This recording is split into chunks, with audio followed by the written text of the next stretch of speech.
Yesu Kristu inkosi bazalwane, nangubaba la, nangumama la, auntie. Kuyabhula bazalwane ubhontshisi. Namhlanje ya bazalwane uyabhula ubhontshisi. Mawusubhuliwe bese uyathathwa kususwe lokho ngamakhafilithi. Ifakwe la indishini amakhafilithi lawo. Nakho ubhontshisi lokhu uqobeni uma ngiyakufuna la uyahlukanisa. Kade bebhula la. Benoboba manje usiyahlukanisa la.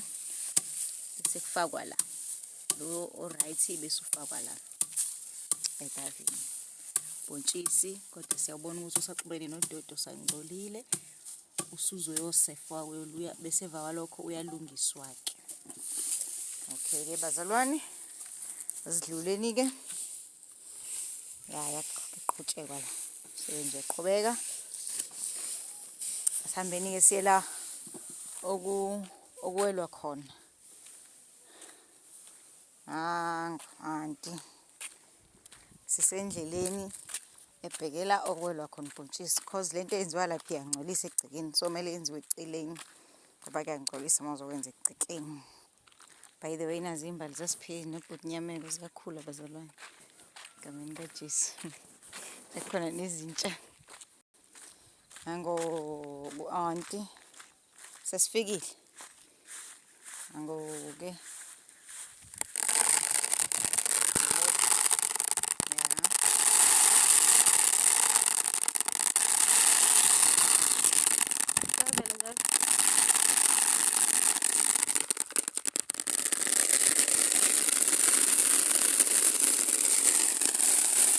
kuyaphuma lokho kudodi bazalwane.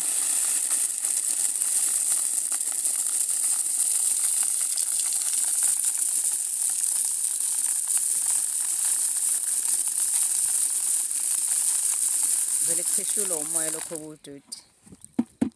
Kuyachiswa eceleni. So lokho kudodi kuphephukela la ingakho ke sengoba kade kuqaliwe. So ke kuvele kugcwalela lokho okudodi. Bese la kusala ubhontshisi kodwa ke kuyaphindwa kuze kuphume konke lokhu ku wrong. Konke lokhu. Okay, ngakuphazamisa. Bayamsebe wakho.